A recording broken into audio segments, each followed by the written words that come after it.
You're now listening to Unfiltered with Mia, where filters fade and real connection begin. Each week, I sit down with inspiring guests, all share solo reflection for raw and honest conversation about growth, challenges, and the wins that shape us. Hello, everybody, and welcome back to a new episode of Unfiltered with Mia. Today, I have Aaliyah with me. Aaliyah is a holistic transformation specialist. She's a subconscious healing mentor, and she also helps people with manifestation. How are you? I'm good. Thank you for having me on here. Thank you for coming here. I've got plenty of questions for you because I am so intrigued. Like, obviously, nowadays, social media fills us with so many information that it's hard to know what's the right and what's the wrong.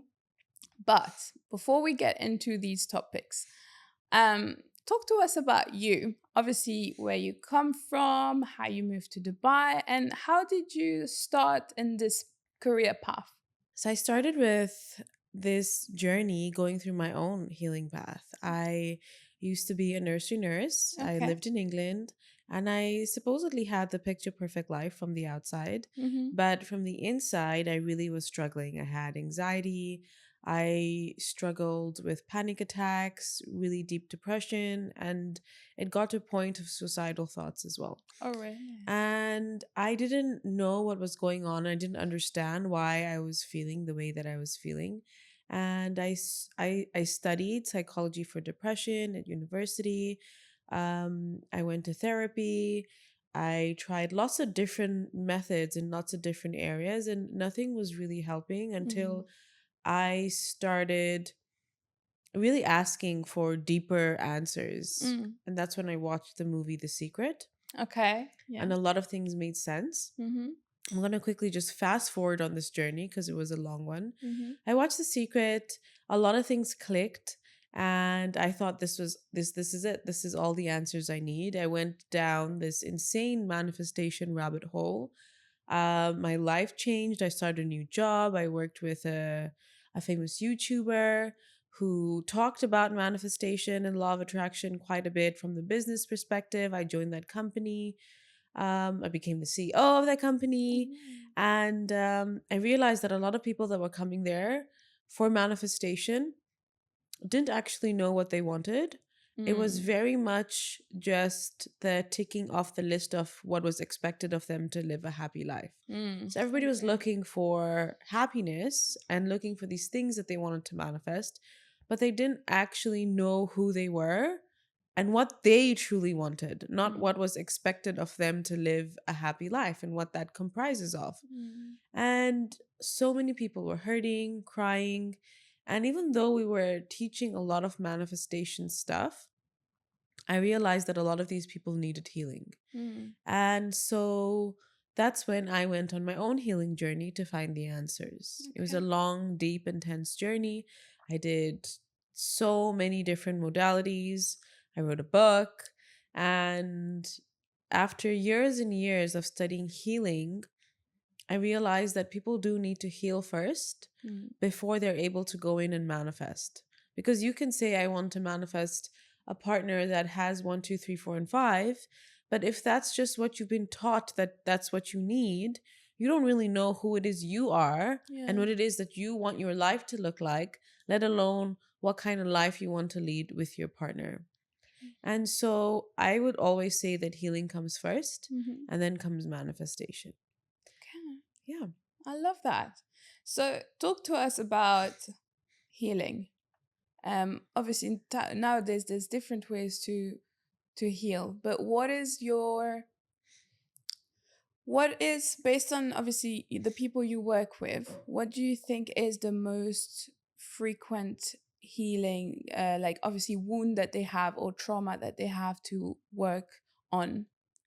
So everybody pretty much has, of course, a lot of different things that they're working on, but the healing that I personally have found to be most effective and take people through is working on the conscious and the subconscious. And so every every single session I have, whether it's one, whether it's 12, whether it's a whole journey, Mm-hmm. every session is broken down into conscious healing, Mm-hmm. which involves coaching and talk therapy and really allowing people to release and come out with whatever it is that they're going through and take the mess, the ball, like the knitted ball mess in their head. Mm-hmm. And when you're talking to someone who really understands how to talk these things through, which is very important, because you can vent and talk to a lot of people, but all they do is sometimes is they're not really straightening out all of this mixed line of things inside your head. They're just adding to it. I hear it. Yeah. And so it's really, really important to talk to someone who can straighten out that mess and really go through each and every point and things that are in your in your heart, in your mind, and allow it to become less of a burden, allow it to make sense, Mm. allow it to release, and also for you to walk out of there feeling like, okay, this makes a lot more sense. I also feel lighter, and now I know what to do moving forward. Mm. Those are all the important aspects of of conscious work. Okay. And then there's the subconscious work.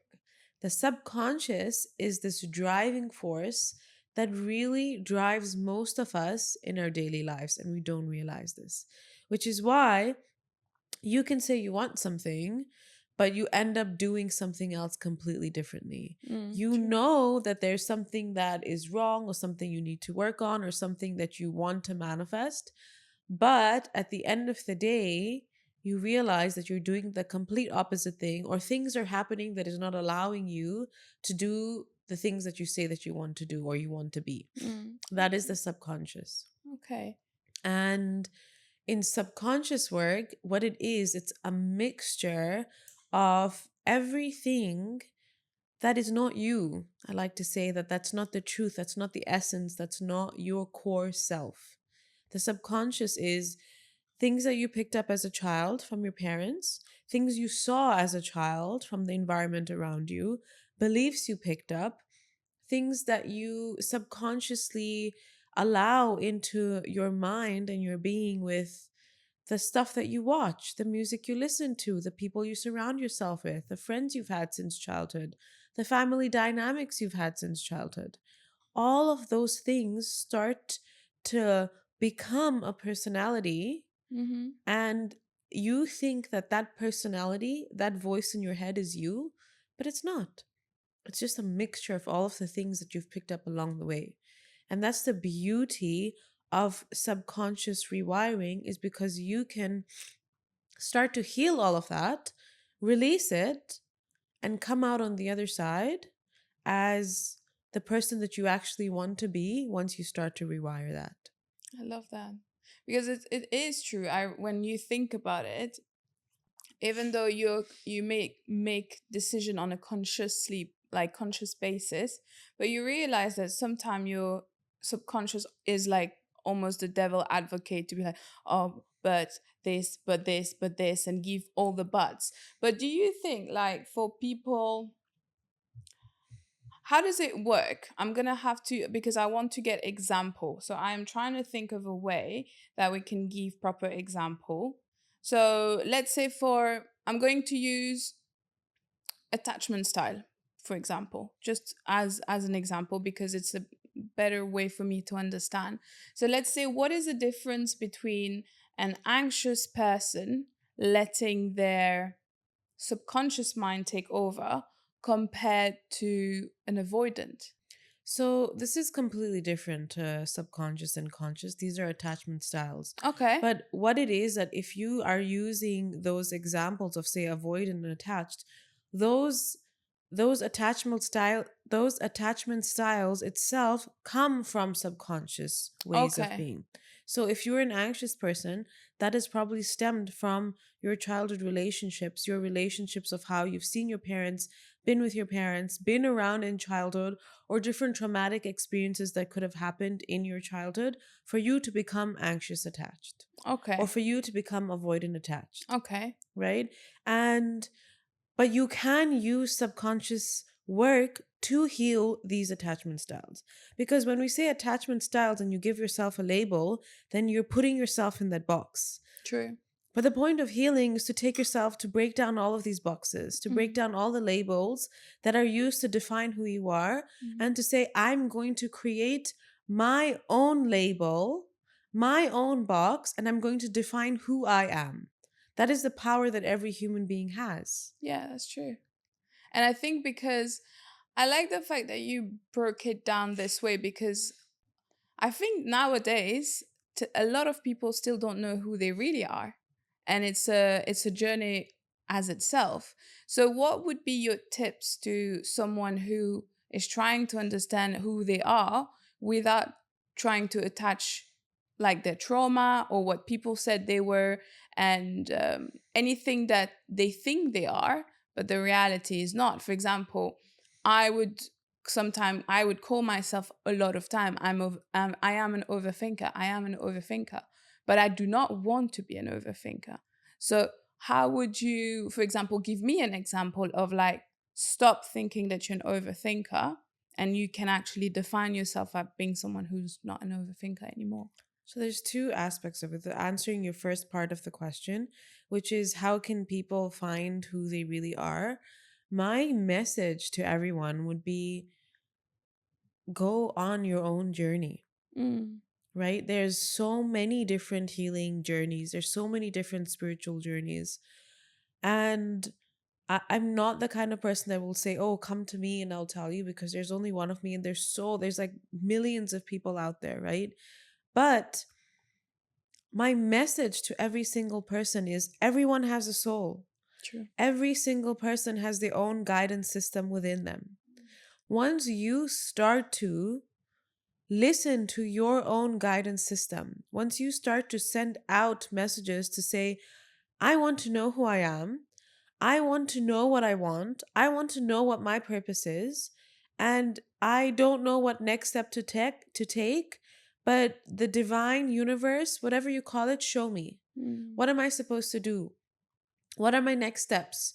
You will always receive an answer. Maybe not immediately, but if you start looking out for these answers, if you start looking out and set an intention to go out on this journey, which is not the journey outside, people are going to start being like, okay, I need to look for a shaman, or I need to travel to this country. If you're feeling called to do that, sure. But don't do that because some influencer on Instagram is doing that, mm, right? The journey is not the outward journey looking for someone to help you. The journey is going within yourself. That's how it starts. mm, Then the outside stuff will start to manifest. But going within is always the answer. You have a guru within you. You have a teacher within you. You have guidance within you. And your soul, your higher self, is always talking to you. And it is your job, your responsibility to seek out and listen for that voice within you to hear what is it that my soul is trying to say to me. I love that. And from there, you will find your next steps. Moving to the second part of your question, say that you're an overthinker. It's completely normal. After doing many years of healing myself and taking people through it, I still catch myself saying, "Oh, I'm an overthinker. I'm a procrastinator," or all of these things, right? But the main important thing is to become aware of the things that you're saying, the labels that you're assuming to yourself. Mm, So when you become aware that I'm calling myself this, right, there's a reason behind it. So you say, okay, I'm an overthinker. That in itself is something that is helping you manage something that you're going through. mm, So, what exactly, if we break down the concept of an overthinker, what is an overthinker? You are just taking yourself down this black hole in your mind, true. right? But why are you doing that? What is the reasoning behind it? Because you want to keep yourself safe. So Mm, you're thinking, okay, if I do this, then this will happen. If I do that, then that will happen. If I don't do this, then it'll work like this. If I did this differently, then this would have happened. All of those aspects of overthinking is just at the end of the day you trying to keep yourself safe, right? yeah, And so there's different ways for different things that you can fix things, but for overthinking, because you use that as an example, I myself have the habit of overthinking, but I have a way in how to deal with it. My way is journaling. Mm. Someone else's way is talking to a friend over and over again until they unravel and come down to the base core of the idea. Now, journaling, I would say, is such an important and such a beautiful way to help someone who's in their mind, is because you take everything out from up here and you put it down onto paper, and then you can actually see it clearly. So before you put it onto paper, if it's in your mind, you have the same thought, which is an open loop, Yeah. go over and over and over and over again until it sucks out all your energy. It sucks out everything that's within you. But if you take that open loop and say you put it down on paper, you have now the ability to close that loop, and therefore that thought that you've been overthinking for months, weeks, however long you've been overthinking it for, sometimes even years, can be put to an end because you've closed the loop, Yeah. right? So can you give me an example of something you overthink? Um. Okay. It can be, for me. It can be something so silly like making a decision. Mm-hmm. I'm gonna give the first decision that I have in mind right now because that's the one that comes straight to my mind. Um. For example, my Sunday. Okay, I am meant to. I wanted to go to a breathwork session and all of that, which I have been a bit like holding off in between. Like I have been a bit like, I'm not sure, but I want to go there to just feel grounded. Like I need the grounding for myself. But then I have a potential hike that will come, which I'm like, right, I do want to go there as well because I get to be with my friends and my people, and I would love that. And then it's a constant battle of like, but I could potentially go to the breath work another Sunday, but I need it now. But I don't want to let my friends down because I want to spend time with them as well. And it's like always like almost a constant battle with myself of what I really want to do, and then not feeling bad about it without making sure I'm not hurting anybody. And it's just like, but if I go to the breathwork, will it even be worth it? Maybe the hiking will be worth it. So that is just as simple as it is, where I could just be like, right, guys, I'll join you for the next hike. And I just need to go ground myself. And that's about it. And it could be as easy as that. But my mind just started to go, whew, like, okay, right, this, but that, but this, but this. And I'm just, and it can be for any little things. It can be Okay, like so that. that is a classic example of overthinking and a classic example of being in your head. Mm, And in that moment, especially when it comes to making a decision, always remember to drop back into your heart, okay. to drop into your body, right? Because what is the reason behind you going for a hike or going for breath work or all of these things, right? At the end of the day, the thing there is about you being happy, about you being at peace, you being content, right?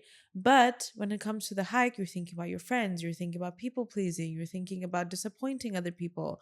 So you're already moving out of what you want to do and where you are into other people's thoughts. Yeah. You don't even know what their thoughts are yet, Mm, right? So there's a lot of different things that come into this overthinking, but the best way to do it is drop out of your head and drop back into your heart. okay. Because a lot of people can give you different advice. Yeah. As a friend, I can be like, hey, you can go for a hike next week.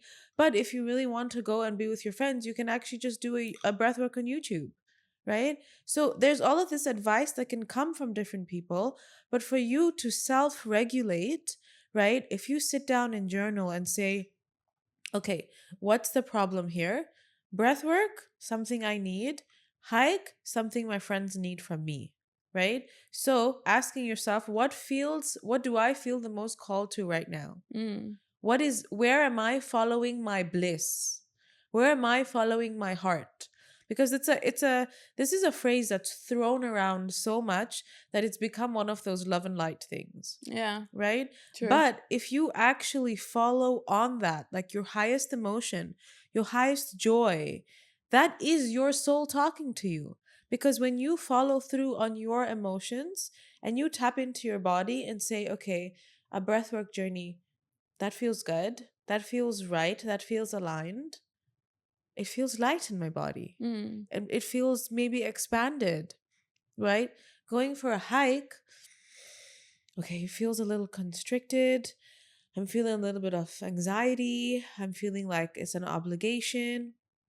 That doesn't feel good to your body. That is your body's message to you.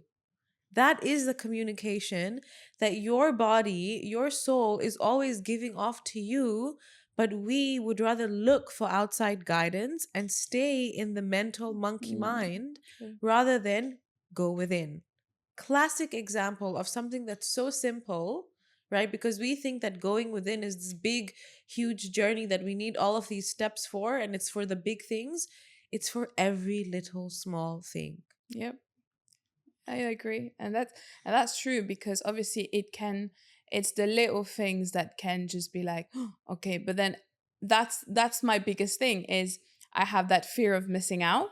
But then at the same time, I feel like if have that fear of missing out and I go to that thing and I'm like, yeah, but I've let myself down because that's what my heart and soul wanted at that time, you know? That's where journaling comes in. So Mm. every decision that you make, if you journal down all your thoughts, you make a decision from an informed place. So now when you go to the place, whether you go to breath work, you're not having FOMO about being on a hike. And if you're on a hike, you're not having guilt about not doing the breath work. Mm, true. And that's the beauty about actually following through and listening to your heart, because now you're taking in the spiritual dimension to things. You're taking in advice from your soul, your higher self that knows maybe you could actually meet some at the breathwork that can help you with something else. Mm, true. Maybe if you go to the hike, even though you thought you were supposed to go to the breathwork, you end up getting an answer to a question or meeting a new person or whatever it is, right?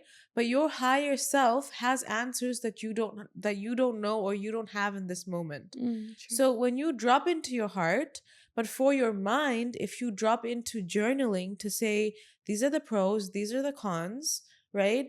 But if I do this, then this will happen. If I don't do this, then that will happen. You close the loop and you just allow yourself to flow. Tap into your body, tap into your heart, what feels good. Then you know that you're actually following through on what feels good for For you. you.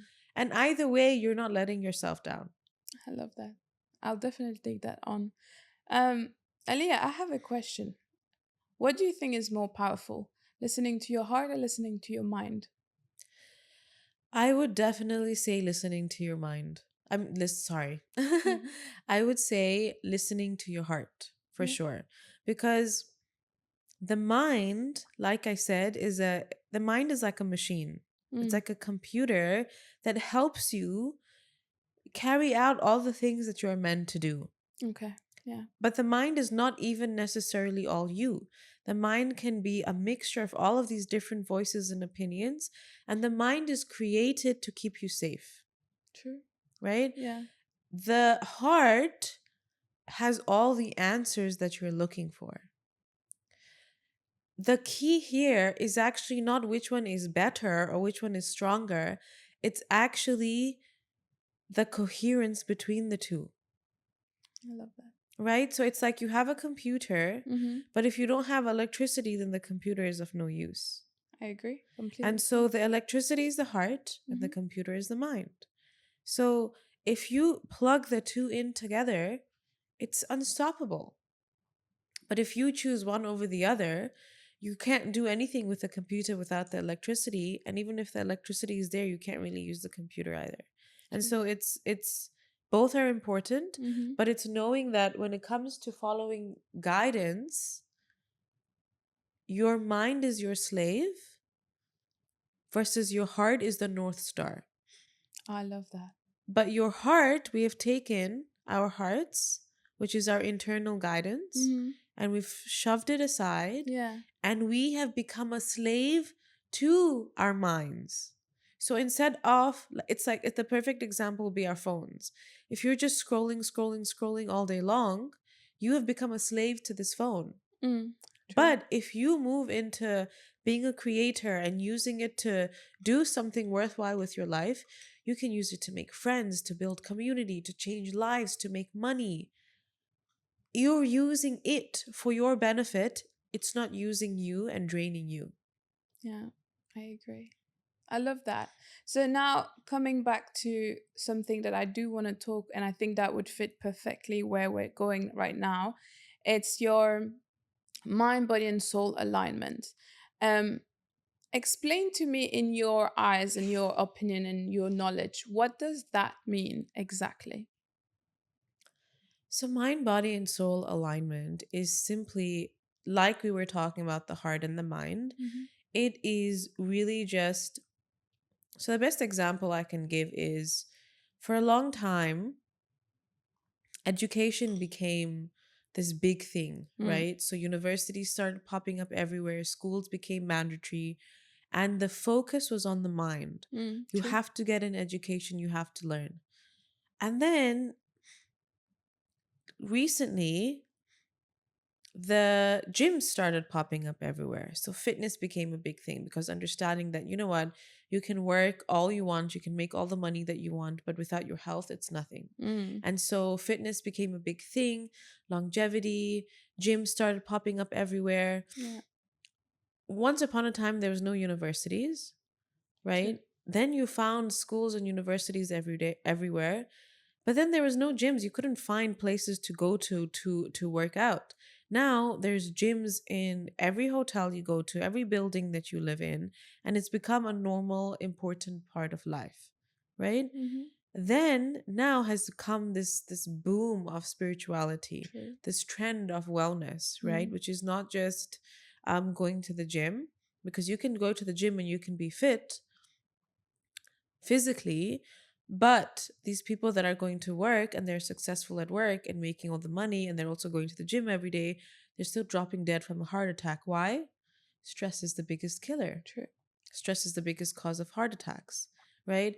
And so that's where wellness comes in. And once you start to go down that ladder of wellness, you start to realize that there's something bigger there. Mm, A lot of people, when they reach the peak of their career, they reach the peak of their fitness, they're sitting there and like, okay, what next? yeah. What is next? Is this it? Is this all there is? And there's not. There's people that are asking bigger questions, and that's where the soul comes into view.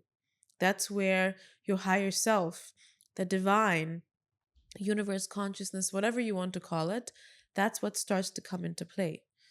Now, it doesn't have to necessarily work in that way.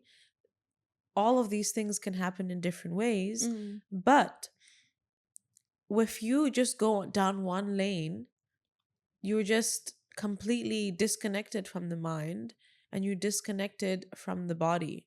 So your body is not actually working the way it should be working, and your mind is not sitting here in this world doing the things that you're meant to carry out to do. The important aspect is not becoming a monk and going and sitting in the mountains, which yeah. is spirituality. If you do that, then that's your path.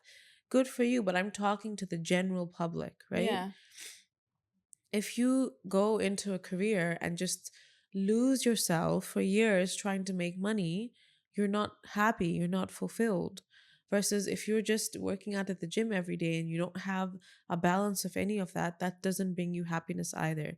It's important to bring in all three together, where you have the mind and you have the body and you have the soul, and you combine all of these three things together to really push you into carrying out your purpose, your biggest life, and creating heaven on earth. Now, I love that because yeah, I could relate a lot to what you just said. I was like, oh, okay, that was me. Oh, that was me. Because obviously, for many years, and I do agree with everything that you've said. Because for many years, we've been told, mainly from my family, old school generation, we've been told you needed to be at uni, you needed to be a doctor, a lawyer, or an engineering, or some kind of these field to be successful. That was success to them. So went down a path that I thought was great, went down and realized I didn't like it. And then when uni is done, then you realize, right, I need to make money. So I'm going to go down the path of making money, career, work, work, work. And even if it's something that I'm not passionate about, I will make myself passionate about it. So going on and on and on. And then to a point that you realize you're like, I actually never liked that work. I actually never enjoyed that. But it's only when you reach burned out that you're like, yeah, that's not me. That's not what I like. And what happens after that, you're like, oh, there you go, I failed again, you know? And then you come the gym, where for me personally, the gym has always been um my little bubble where I was with myself and my thought. It was almost like my comfort zone. I get to train hard to push myself to feel strong, but I get to meet my friends. I get to spend quality time with my friends as well. So that's how the gym was, but it was getting too intense. And it's funny because this year was a very interesting year for me because I realized a lot of things. Um, I realized that because I started the year, I wanted to know what was my purpose, like what was I here for, and I'm still figuring this out. But all those things that kind of went sideways for me was a realization that look, you've asked for clarity. This is your clarity. So I realized that actually the job that I'm doing, I don't enjoy it, and I don't want to go back to it. This is not me. It's not driving me every morning. When my coach told me, um, Mia, you have to drop down all your sessions to only 4 weight sessions a week. I was like, what? Are you joking? He was like, no, you need that. You need four sessions a week is more than enough. But then it allowed me to rest, and I was more fulfilled. And now, when it comes to spirituality, this is something that I'm still going my own way in my own journey of understanding this. But let's say for someone that I don't want anyone to go through my way of like having to go to that extreme of burning out or pushing myself, how do they find alignment and time to kind of balance to keep all these three without giving up too much of my mind or giving like doing too much in one specific area? Is there such thing as balance? I would say perfect balance is a myth, Okay. but you can always strive towards balance. And when I say strive towards balance, I don't mean every single day you need to have 1, 2, 3, 4, 5 done. And if you don't do that, then you're not balanced and you failed. Mm, Different seasons of your life are going to require different things from you. okay. And when you're starting off in different aspects of your life, for instance, right now you're in your life where you've pushed your mind to the limit, you've pushed your body to the limit, right? It's asking you, sorry, it's asking you to now put your soul at the forefront. It's asking Mm, your heart to come to the forefront. It's asking you to go on an inner journey and find who you are. yeah. Does that mean that you're going to be 100% balanced in all other areas in your life? No, because this is coming to the forefront and is asking for more attention. But once you have reached a space where you feel like, okay, I know what I'm doing, I know what I want, I know who I am, you can come to a point where you say, okay, every single day I want to do um, this much workout and I want to study this much. But it's not always going to be that you can do 20% of this and 20% of this and 20% of Mm, that. Some days it's going to be 10% of one thing, some days it's going to be 0% of one thing. That is okay. As okay. long as the overall aspect, you are tending to all aspects of yourself, which is your mind, your body, and your soul. Okay. I love that. I really wanted to put emphasis on this because sometimes people think that you have to have everything okay, okay, okay, and be like, yeah, right, I'm in alignment. But the reality and the matter of fact is that, like you said, there are times where things will be different and will require something more than the other area of your life. Yeah, for sure, 100%. Aliyah, now there's something that is very interesting and that has always been a big interest of mine, manifestation. So let's say we've done the healing, we understand, we've gone down that inner self journey. What do you think is a biggest myth when it comes to manifestation? Whew, there's so many, but I feel like with manifesting, it's such a big term that's used today But I think people don't realize that you're always manifesting, whether you're trying to or not. Really? How so? Always, always. Everybody has a frequency that they're at, Mm-hmm. and that frequency is always attracting things, whether you know it or you don't know it, whether you try to or you don't. And so people think that manifesting is this active thing that you can only start doing when you know about it, but you've been manifesting your whole life. Okay. And the key component, the most important thing that people need to know about manifestation is that instead of manifesting from a subconscious place, you start to manifest from a conscious place. So instead of attracting things that you don't want, Mm. instead of asking, why me? Why does this always happen? What's going on? When you take control of your life, when you take control of your thoughts, your emotions, your frequency, that is when you start to plant intentions of things that you really want and consciously manifest instead of just allowing in whatever it is that's happening. So, the best example I can say to this is you get in the car Mm-hmm. and there's just music playing in the car, Yeah. right? And so you are just listening to whatever music is playing. Mm-hmm. Whether you like it or you don't like it, you're just like, this is life. The music is playing. I just have to deal with the ups and the downs, and I just have to deal with all of this music that's playing.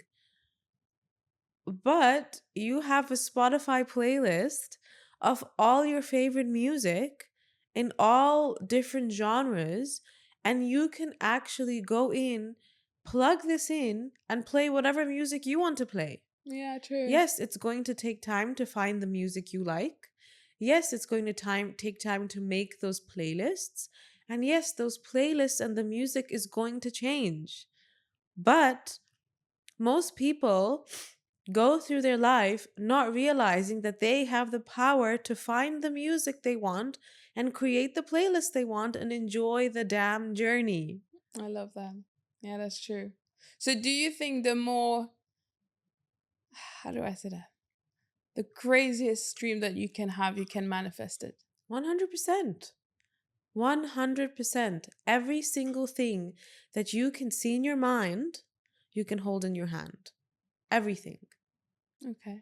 And there's something that keeps a quote that keeps me going. I don't even know if it's a quote or if I picked it up or if it's something that I channeled or came through to me. It's all the same thing at the end of the day. Yeah. But if God or whatever you call it, the divine consciousness source, if something has been put in your heart, it is because it's something that you are meant to have. There's a reason why that person wants to be a singer, and that person wants to be a dancer, and that person wants to be an architect. Why don't you want to be all of those things? Mm. True. Because those things have been put on your heart because you can achieve them. There comes you have like your limiting belief coming like, oh my God, but I failed before. Um if I come to you and I'm like, Aliyah, I know what you mean, but I failed before. I don't even know. Like the journey seems so far. How do I manifest? Like where do I start? Like if let's say I were to come to you and I said, listen, I'm lost. Uh, Even though I know what my conscious wants, but I feel like it's a constant battle between my subconscious and my conscious. And I have this big dream, but I don't even know where to start. I don't even know what route to go to. And I have a feeling that whenever I'm trying to go down that route, it backfires on me. Um, what do I do if I want to start manifesting that dream life that I've always wanted? Okay, so there's a couple questions in there, but the easiest answer of people that are looking at this journey that they have to go through, and they're looking at this giant mountain that looks and seems and feels impossible, right? The most important thing to do is just take the next step. Mm. And the next step can be the smallest thing, right? But all you have to do is take that step. And then after that step, you take the next one. The problem that why most people fail is because they're looking at the next 50 steps that they need to do. They're Mm. looking at this big plan that they need to have. And then they get paralyzed because they're overthinking of every single thing along the way. But that's the mind. Yeah. That is the mind creating all of these obstacles because you're stepping out of your comfort zone, and your mind's job is to keep you safe. Because things that are in the unknown, things that you don't know that are going to that are going to happen, that is a danger for your mind. I And agree. so as your mind's job to keep you safe, it's going to try and do everything it can for you not to do those things. But the best thing that you can do is forget about the mountain. Forget about all of the things that you need to do. It's like saying, I want to run a marathon, but you never ever get up to go on a walk, I right? agree. Yeah. So you say you want to do 20,000 steps a day. Start with 1,000. Start with 10, right? The most important part is getting out of your own way. Yeah. Because everything that you want, there's a famous Rumi quote that says, what you seek is seeking you. Yeah. And what I like to say is, what you want wants you, right? And so instead of thinking of all the reasons why you can't do it, think about what it is that you can do right now. What step can you take in this moment? The tiniest, smallest step, right? You want to go to the gym? This is a message to myself. You want to go to the gym? Okay, just put on the shoes, put on the outfit, go to the gym. You don't know how to use the machines? Go walk on the treadmill. Like, take that first step until the next step comes, and the next step comes, and the next step comes. And before you know it, you've taken 50 steps and 100 and 1,000. And rather than sitting in the same place from 2 years ago, a year ago, seeing what can I do, how can I do, how can I do, you're 100, 200 steps forward. Yeah. That is And as you walk out, another Rumi quote, as you walk out along the way appears. So when you take that first step, even if you're in the dark, you'll feel out for the next step, you'll be able to take it. And before you know it, you'll be at the top of the stairs. I love that. I really like that. I want to ask you. Part of manifestation is that you have to stay positive, right? You have to keep a positive mindset and really believe that it's going to happen, whatever happens. But how do you deal with keeping a positive mindset when a lot of things happens to you and you're like, right, I'm not going to let that affect me, but the negativity just crawls in slowly and surely into that mind of ours and be like, yeah, I see, I told you it was not going to work, da da da. How do you keep going even when those negativity might come and might stop you and they're like, okay, no, back. So, to talk about this, we need to understand manifestation. Okay. And a really quick Yeah, crash course exactly. on Let's manifestation. let's do that. Teach me crash course manifestation for anyone who's listening. Okay. So, manifesting is all based on your emotions. Okay. Right? So we have all these emotions within us. Each emotion carries a frequency. Each emotion carries a frequency. Now, when you're in a higher frequency, which is where the whole thing of positivity came from, you are able to manifest faster what it is that you want. When you're in a lower frequency, so it's like anger, sadness, depression, it's harder to manifest the things that you're looking for, right? Because you're, to break it down, it's just you attract what you are. That's the law of attraction, right? And so if you're angry, if you're sad, if you have, you had one of those days where you get out of bed and you hit your toe, and then you spill something on your drink and your whole day just goes spiraling down. Yeah. Right? It's because that emotion, that frequency of that emotion is just going more and more and more and more and more, and before you know it, you're just down this rabbit hole. And then someone comes and says to you, just be positive. Yeah. Right? These are two different things, right? Where it's just like, yes, higher vibrational emotions, which is positive emotions, definitely do help you manifest. But you can't just bypass the lower emotions. We have all emotions, all spectrum of emotions for a reason. I agree. So your emotions is like your guidance scale. Okay. It's showing you where you are in relation to your soul.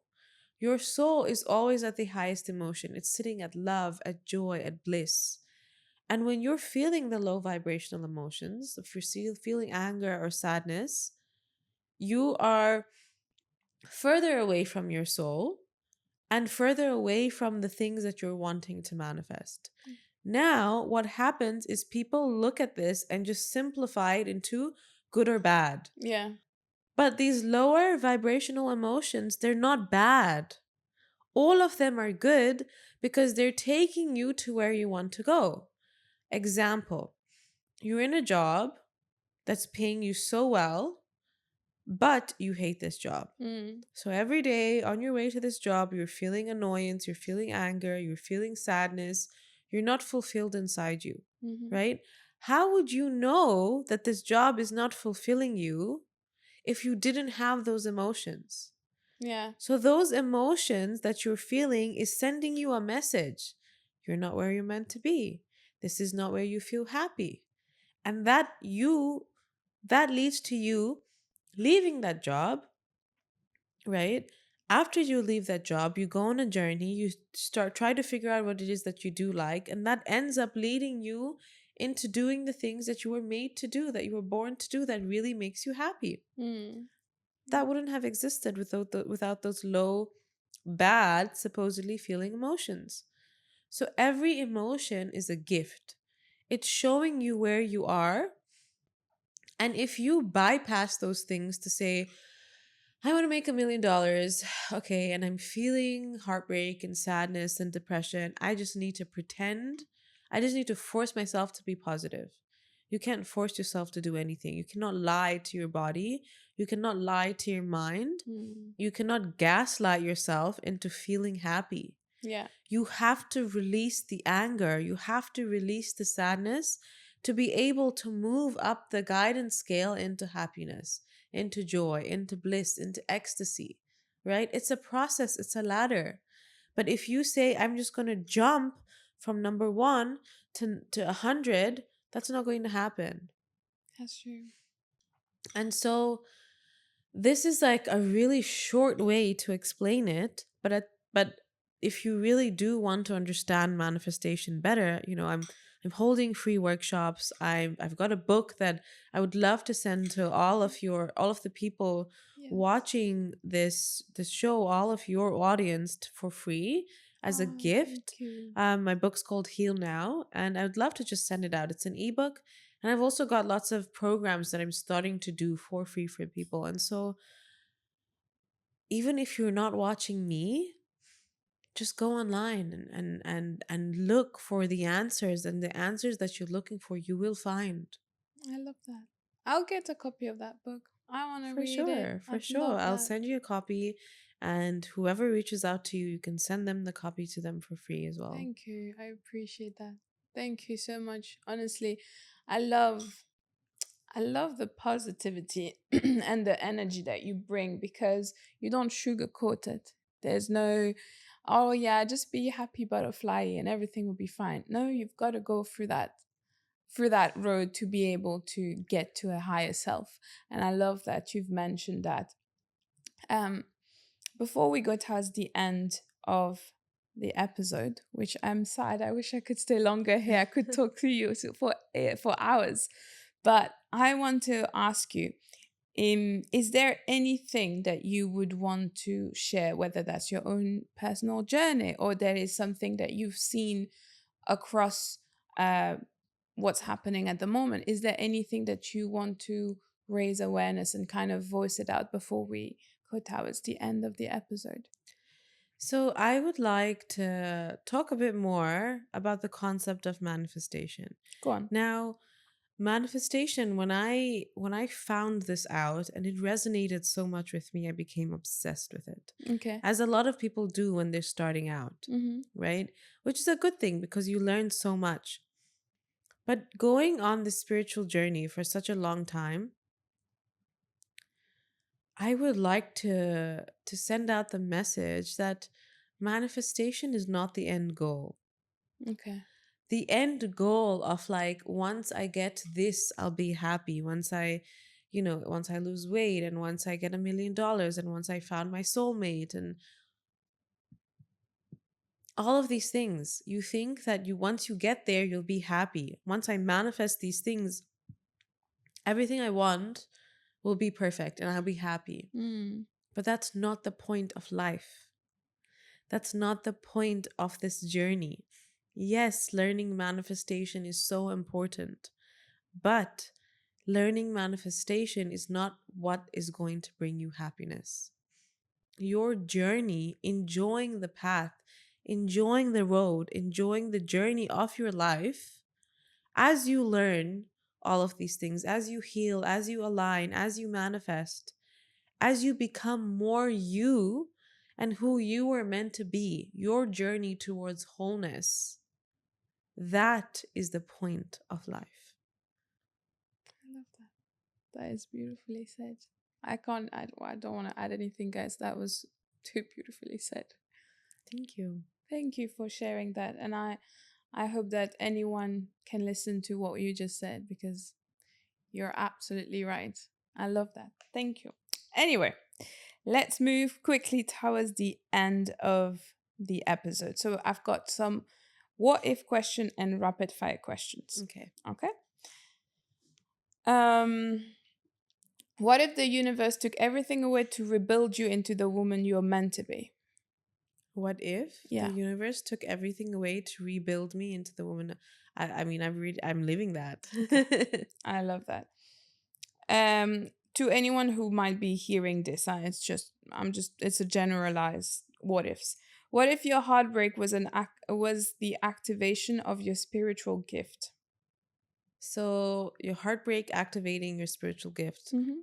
Every single heartbreak, whether in the form of a relationship or a friendship or a business, every single thing is meant to be, and it's everything has got a gift for you.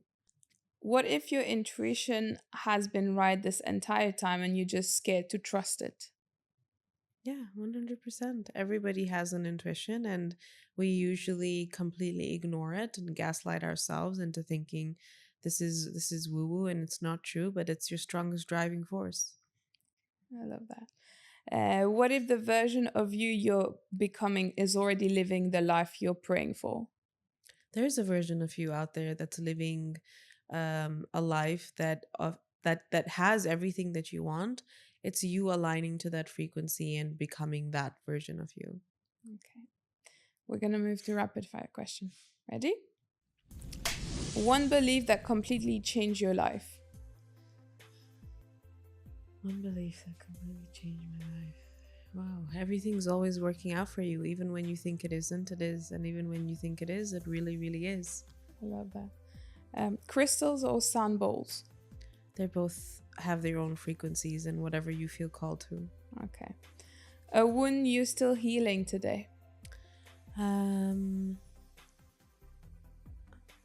Working with my body. Okay. Yeah. Self-love. I love that. All right. Journaling or meditation? If you had to choose. If I had to choose, I would say meditation is the most powerful thing, but journaling, oh God, that's a hard one. It depends on your mood, really. Okay. Your go-to manifestation rituals? Meditation and journaling. Okay. Biggest lesson the universe taught you this year? Biggest lesson.